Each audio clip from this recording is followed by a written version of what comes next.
Hello and welcome. I'm Leigh-Ann Gerrans and you're watching W News broadcasting live from the Al Arabiya studios. These are our top stories. The US government has shut down for the first time in almost 7 years after senators failed to agree on a last-minute funding bill. EU leaders are meeting in Copenhagen to strengthen Europe's defences after a series of drone incidents. And a senior Hamas figure has told a British broadcaster it's likely to reject a Trump's Gaza peace plan, saying it serves Israel's interests.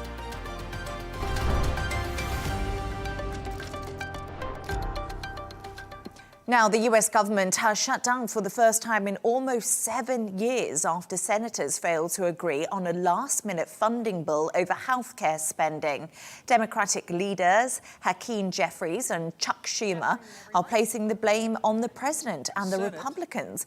Meanwhile, Speaker of the House Mike Johnson has said the shutdown was avoidable, arguing Democrats could have worked with the Republicans to keep the government open. Here's more of what he had to say. The simple truth is Democrats in Congress have dragged our country into another reckless shutdown to satisfy their far-left base. That is the truth. Whether or not the government remains open or reopens is entirely up to them. There's still time for Democrats to pass this clean bipartisan bill that's sitting before them, and we encourage our Democrat colleagues to do that. I certainly pray they'll come to their senses soon, do the right and responsible thing. We can now go live to Washington to speak to correspondent Sarah Firth. Sarah, thank you so much for joining us. So as we just mentioned, the US government has shut down for the first time in almost 7 years. Why are the Republicans and Democrats in deadlock? Well, Leigh-Ann, yes, first day of shutdown here in Washington and no sign at all at the moment inside Capitol Hill that there's any deal or talking going on that would point towards reopening. Now, how did we get here? Both Republicans and Democrats failed to agree on this short-term funding bill. Now, Democrats, for their part, they are insisting that Republicans extend expiring healthcare subsidies.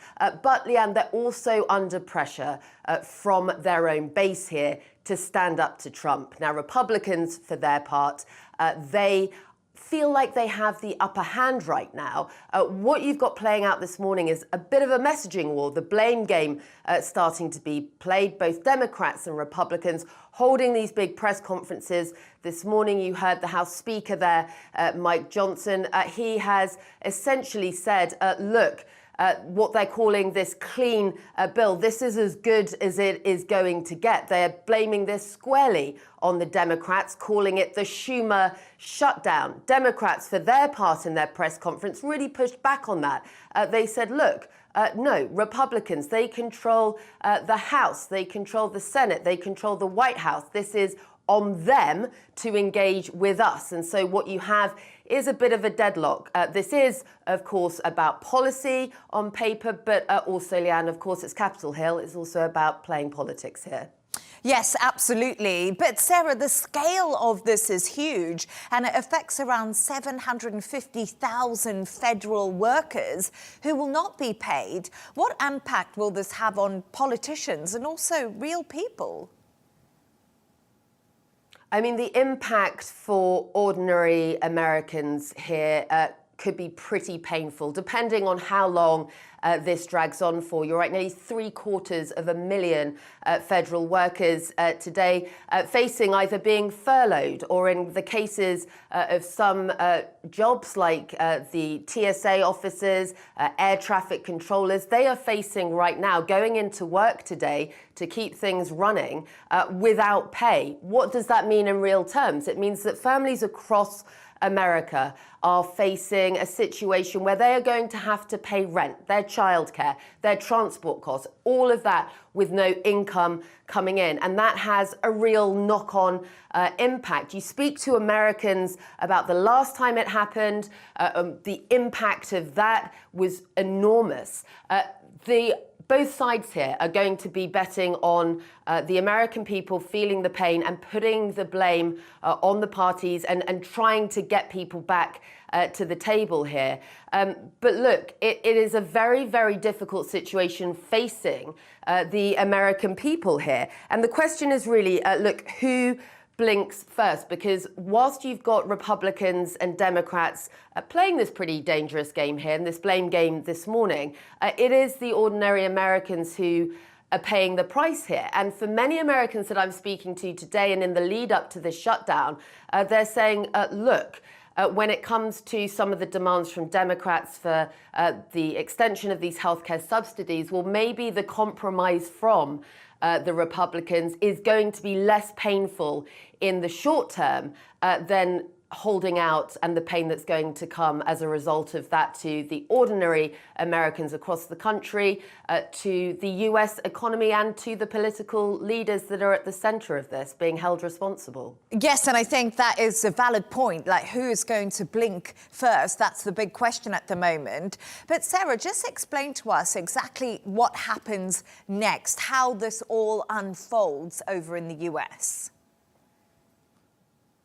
Well, very difficult to see right now where this goes because neither side, as I said, seem to be talking to each other right now to try and get on side. Now, interestingly, when the vote happened for this resolution, you did have 3 Democrats that voted for the resolution. Republicans, it seems, maybe betting on the fact that they'll be able to get 5 more Republicans. Perhaps the cracks will be showing as this drags on to vote and pass the bill.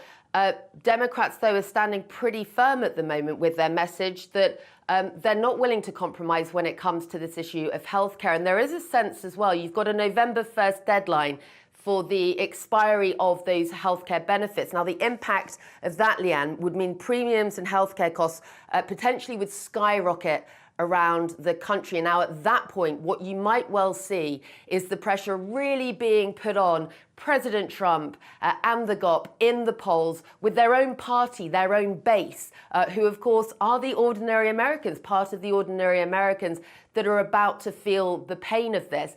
You know, it's happening around the country. It takes some time for that pain to be tangible. We're just in the first day of shutdown. But you've got, you know, national parks, that those being closed, that will impact tourism and local economies with services down.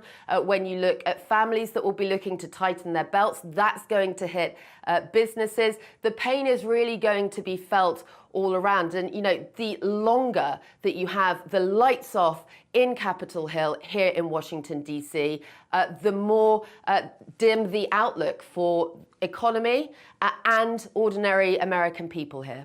Sarah Firth, thank you so much for joining us. Now, for more on this, I'm joined by Professor Scott Lucas from the Department of US and International Politics at the Clinton Institute, University College in Dublin. Thank you so much for joining us, Scott. A pleasure to have you on the show. Republican senators blame the Democrats for not keeping the government open, calling it the Schumer shutdown. How long could this mudslinging last? And can you predict when this could possibly end? Well, I think to answer that, you need to cut through the rhetoric here in terms of which side it's coming from. For the Trump administration, supported by almost all Republicans in Congress, this is about no one standing in their way in terms of what they want to do with government programs. For the Democrats, this is about standing in the way when it comes, as Sarah Firth pointed out, to health care. The facts are this, that the Trump administration, back in March, there was almost a shutdown then because the Trump administration was already cutting back on government programs. It was closing some government agencies. It was firing what would become hundreds of thousands of government workers. The Democrats did not pursue the shutdown at that point because of the Senate leader, Democrat leader Chuck Schumer. But 6 months later, the Trump big, beautiful bill, as he calls it, has cut Medicare and Medicaid for the first time significantly in U.S. history, more than $850 billion. And as Sarah Firth pointed out, this risk to Obamacare, the Affordable Care Act, under which almost 40 million Americans got insurance coverage since 2013, this risk is a very, very great one. At the least, even if these Americans are covered, they're going to have to pay hundreds of more dollars per month in premiums. So the Democrats have chosen to make this stand because I think it'll work politically, and also because it is a very serious issue for the welfare of Americans. Now, Donald Trump will not want to give way because he doesn't want to look like he's backing down, as he has done in some cases over tariffs with foreign countries. The Democrats will not want to back down because they'll say that healthcare is not expendable. So I think at the very least, we're going to see a few more weeks of maneuvering here. Whether this will break the 35-day record for a government shutdown set by Donald Trump in 2019 when he wanted the wall with Mexico, we'll see. And Scott, US Vice President J.D. Vance has said the far-right faction of the Senate Democrats have shut down the government because they're not getting what they want. Are the Democrats taking the government hostage over low-cost health care, which the Republicans argue this is something they also want? And we heard from our reporter there, Sarah Firth, some of the Democrats are under pressure to stand up to Donald Trump. No, I think, first of all, again, when you cut through rhetoric, this is not the far left of the Democrat Party. Healthcare is a very centrist issue. You'll find many Republicans, now they may not publicly say it, but many Republicans will say privately, they would be worried about the significant cuts to healthcare, and at least one of them, Senator Josh Hawley of Missouri, has come out and said that over the weekend on national television. In terms of where we are, again, with the issue, the reality here is that even if some of those Republicans want to keep health care going, the man in the White House does not. Trump said just a few days ago, look, I don't want Obamacare. I don't want the Affordable Care Act. Well, that, along with Medicare and Medicaid, underpins the system probably for at least 50 to 60 million Americans on a daily basis, and even higher if you add in all the recipients who do benefit from Medicare and Medicaid.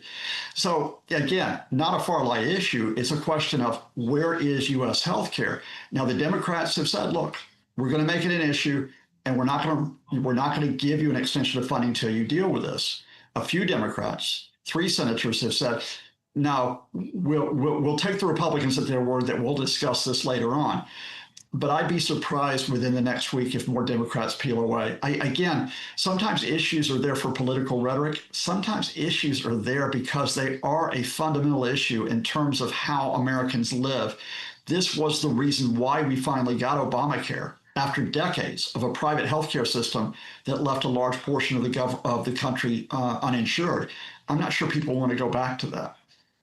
And ahead of the shutdown, President Donald Trump threatened vast layoffs. And we know that around 750,000 federal workers are not being paid because of this current shutdown. Could this achieve Trump's goals of reshaping government agencies? Because we saw tens of thousands of cuts under DOGE, which is, of course, headed by Elon Musk at one point. Yeah, that's a great question. And I do think there is a chance here that not just Donald Trump, but some of his key advisors will look at this as a pretext for making further cuts in departments. I mean, they already have abolished certain departments, the U.S. Agency for International Development. They're abolishing the Department of Education. They have cut almost all environmental research. They've cut almost all scientific research in some areas. But then there becomes an issue. And that is, you can't keep cutting the government and firing hundreds of thousands of employees without affecting day-to-day services. So how far do they go before their own supporters say, wait a minute, this is affecting me?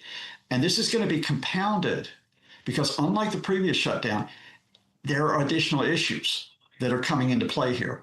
One of them is going to be that more than 100,000 people were added to the unemployment rolls just yesterday because their contracts ended with the federal government. Now that's going to spike the unemployment rate.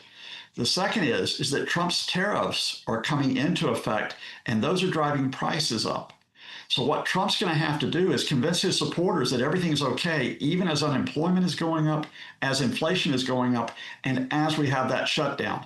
That's going to be a pretty tall task for him to try to throw all of that back onto the Democrats.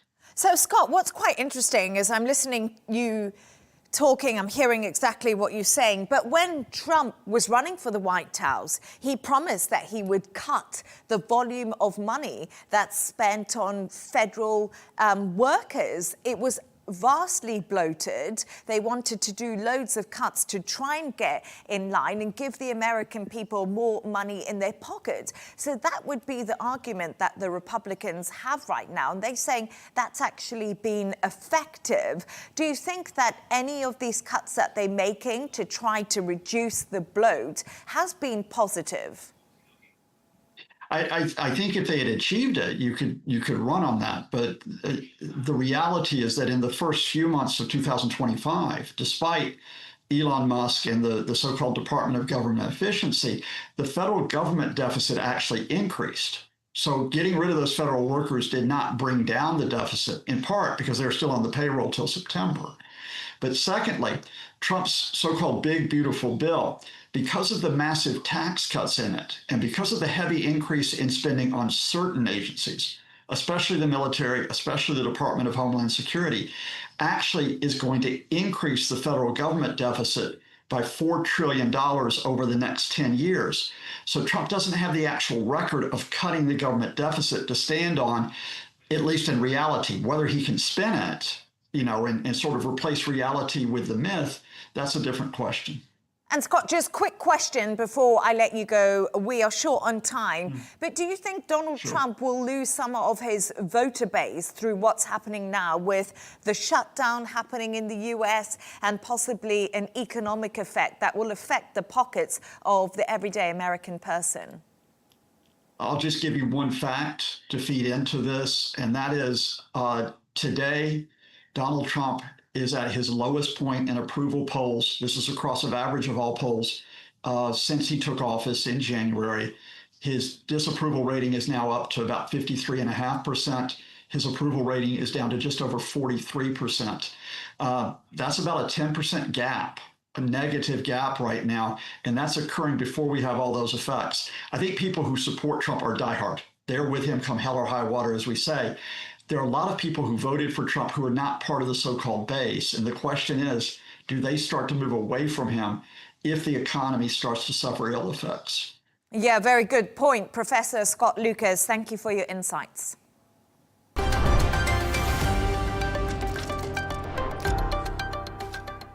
EU leaders are gathering in Copenhagen under tight security after recent drone incidents at Danish airports.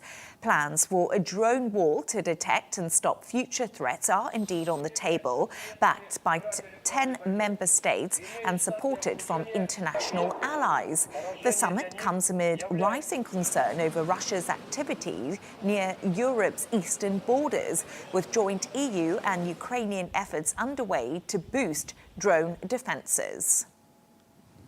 We're now joined by defence security analyst Tobias Alwood. Tobias, thank you so much for joining us on the show. So the spotlight has been on Copenhagen today, where EU leaders gathered for an informal summit to discuss support for Ukraine.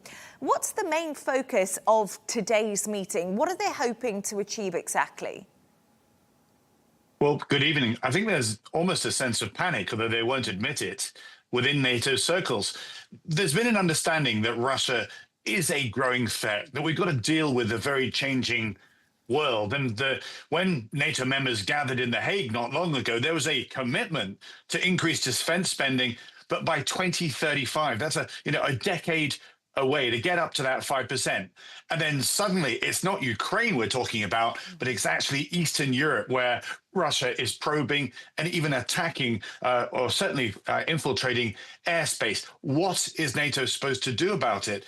And the knee-jerk response was Article 4. This is, I call not to arms, but certainly a recognition that a threat is there. What should nations do to prevent it?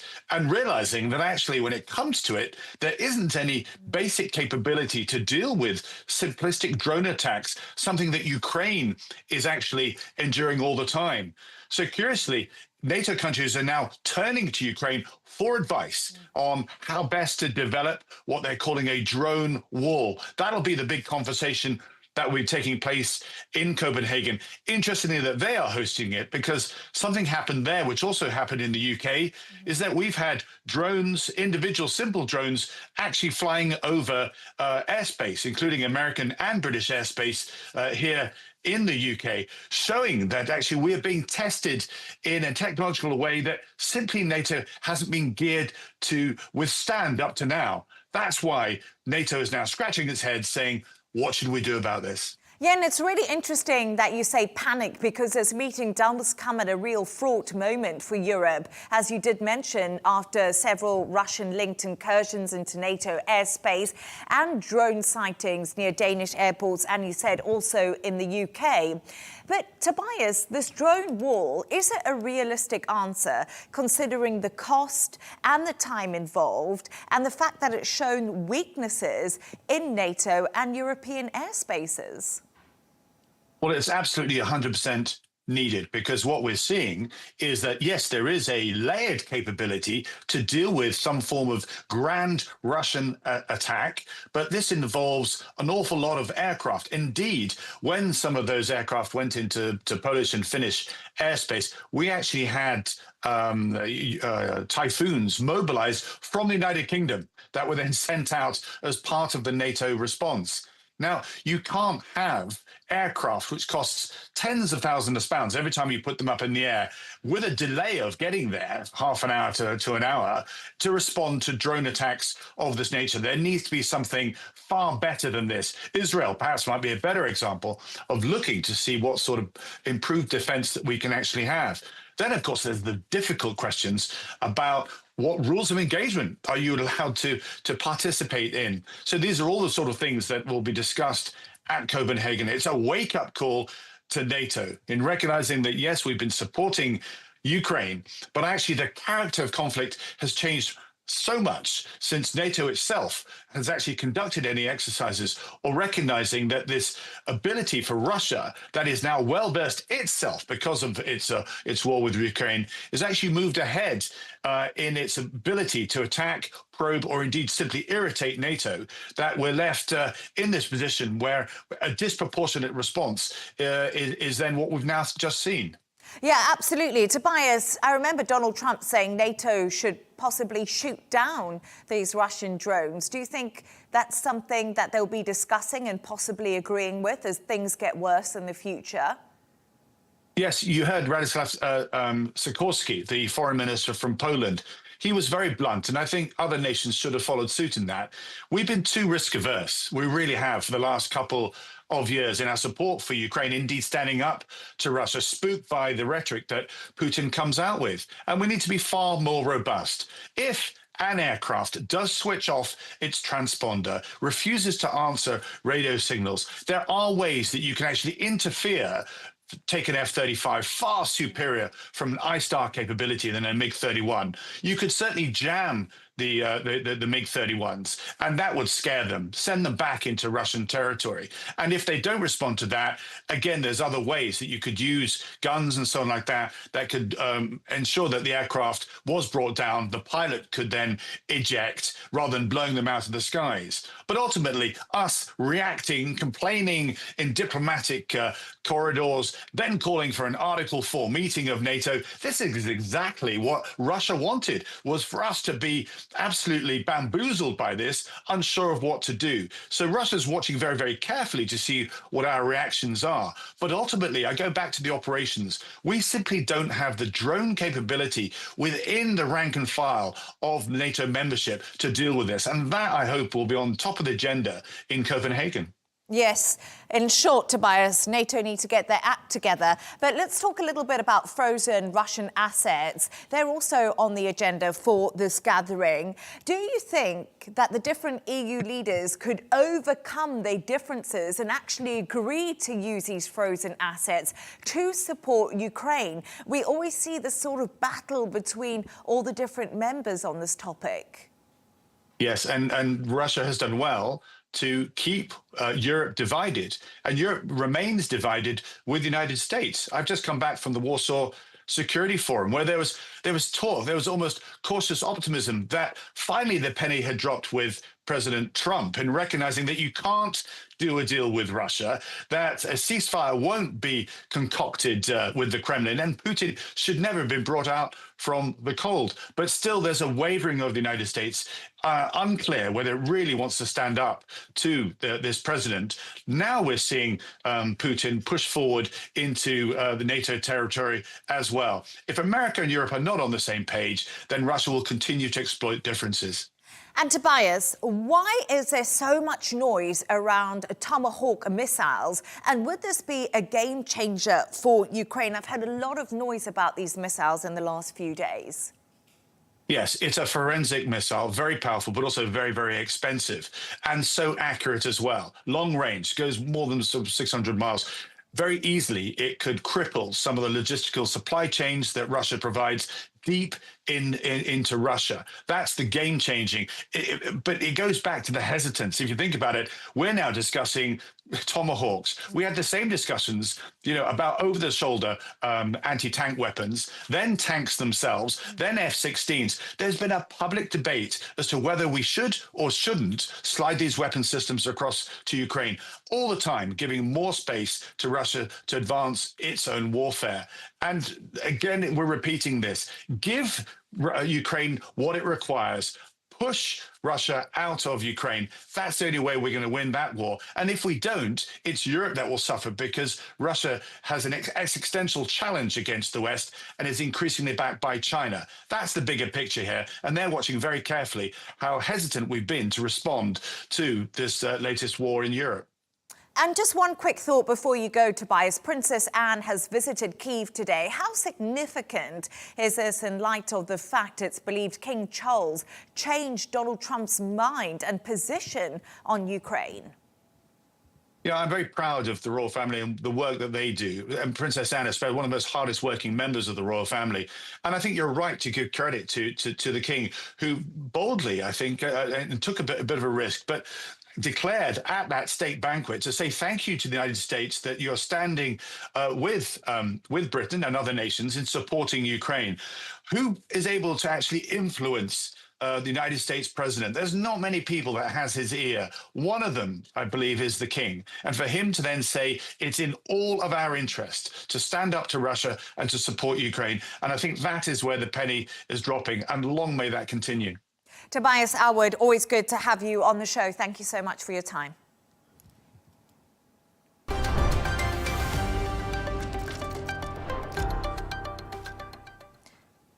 Rescue efforts to save students from a collapsed school in Indonesia have been hampered by an earthquake, but rescuers say there's still hope to save the 91 people trapped in the rubble. Camille Nedelec has this report.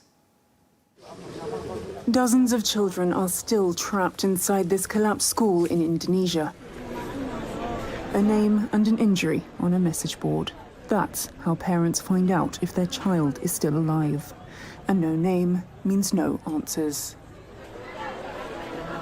Parents have been camped outside since Monday and have vowed to take matters into their own hands. They haven't told us anything. The search and rescue team told us to wait, but we, the parents, guardians and families of the students, are going to help them. They have set up a volunteer team. They should clear the rubble as soon as possible. There's so many of us, the parents and guardians, who want to help, but we haven't reached a deal with the search and rescue team. Their management hasn't yet decided. An excavator and a crane is at the site, but rescue teams fear using heavy machinery to clear the rubble, as it could trigger further collapse. Authorities say the school was in an unstable building and it may have collapsed due to building works on the 4th floor, which were too heavy for the structure's foundations to bear. While dozens of people were able to escape, almost 100 people could not. Rescue workers say there are still some signs of life in the rubble, but they also warn rescue efforts have been hampered by a 6.5 magnitude earthquake on Tuesday around 200 kilometers from the collapse site, which may have further impacted the rubble and debris, making it harder to reach survivors. Camille Nedelec, Al Arabiya English.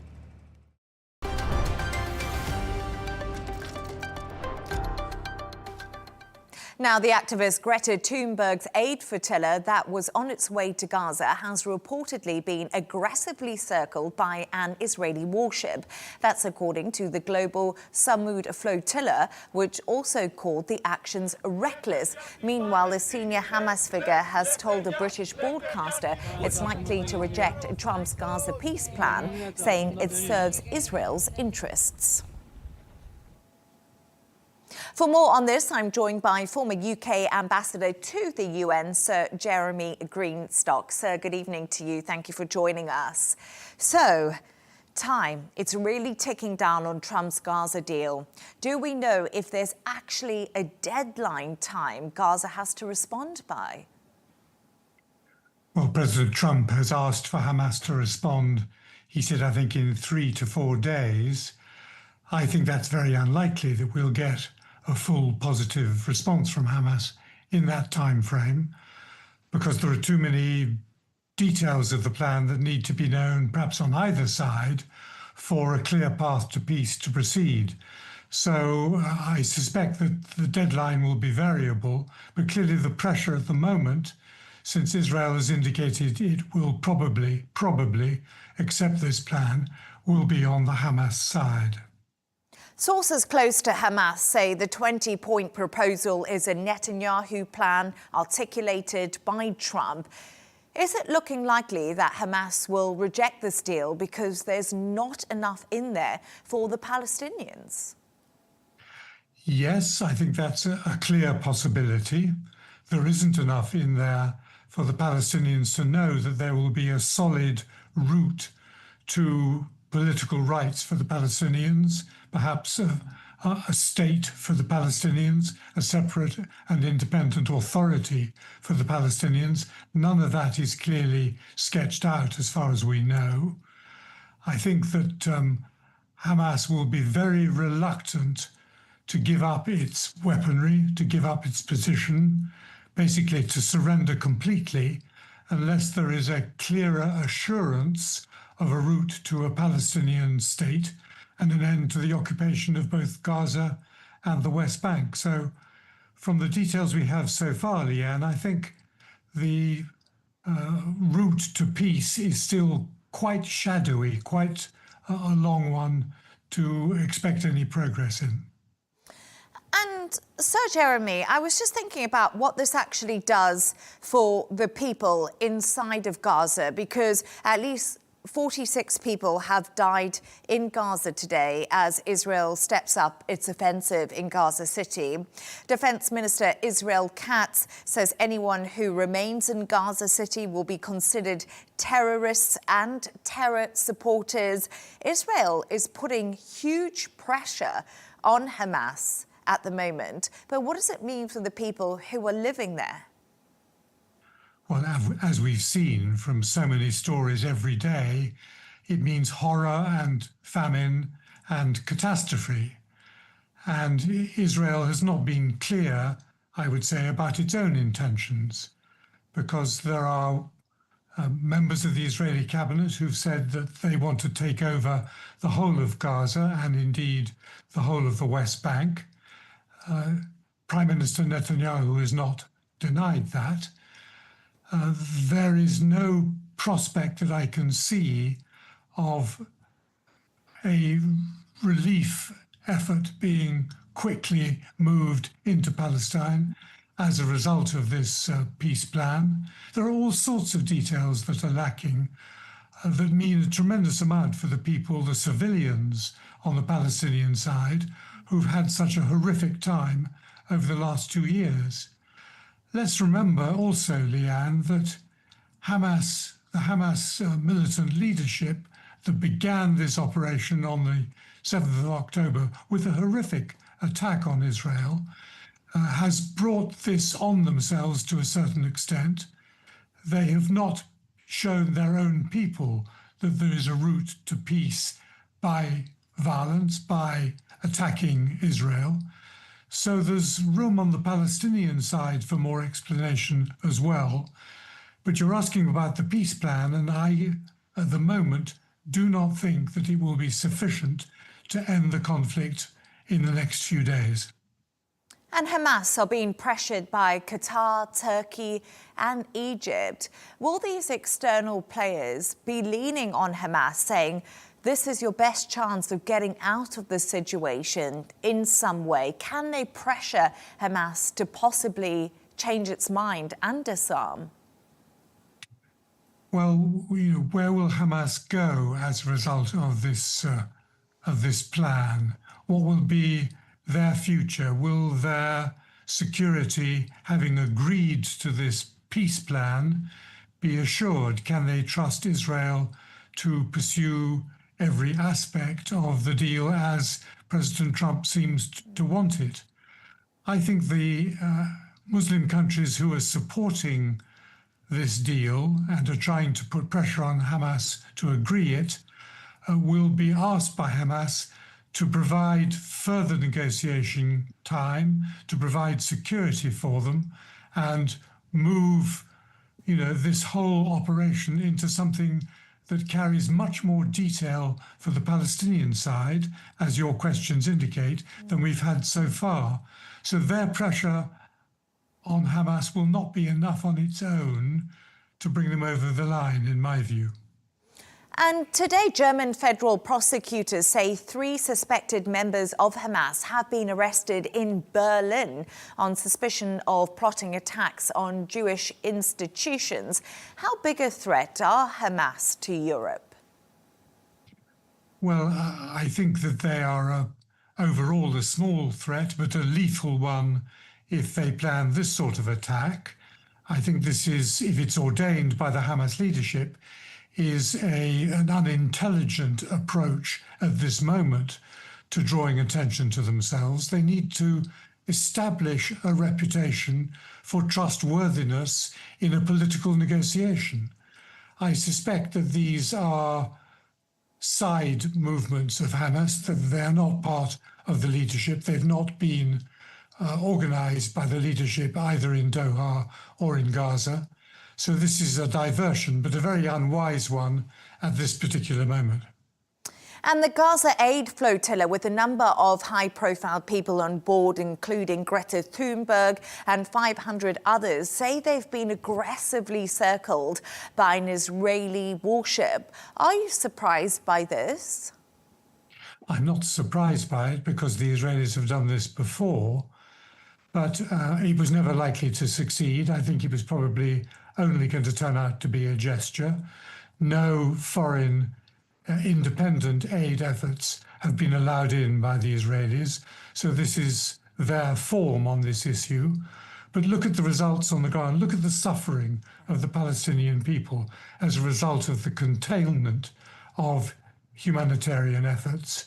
The UN have declared this to be genocide.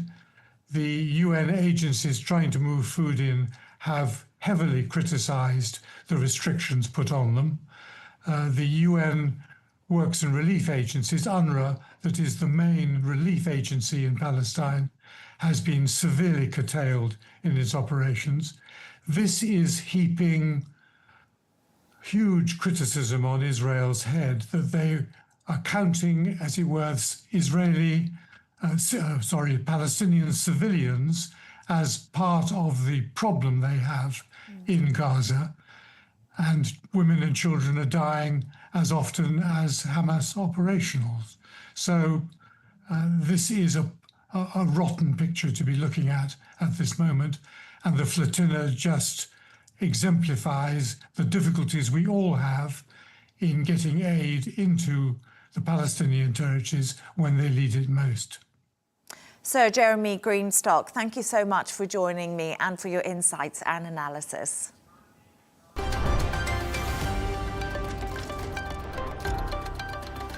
A reminder of our top stories. The US government has shut down for the first time in almost 7 years after senators failed to agree on a last-minute funding bill. EU leaders are meeting in Copenhagen to strengthen Europe's defences after a series of drone incidents. A senior Hamas figure has told a British broadcaster it's likely to reject Trump's Gaza peace plan, saying it serves Israel's interests. And that's all from us on W News. Don't forget to subscribe to our YouTube channel and, of course, follow us on X. Plus, we'll be back in a couple of hours with a W News Extra. Goodbye and thank you.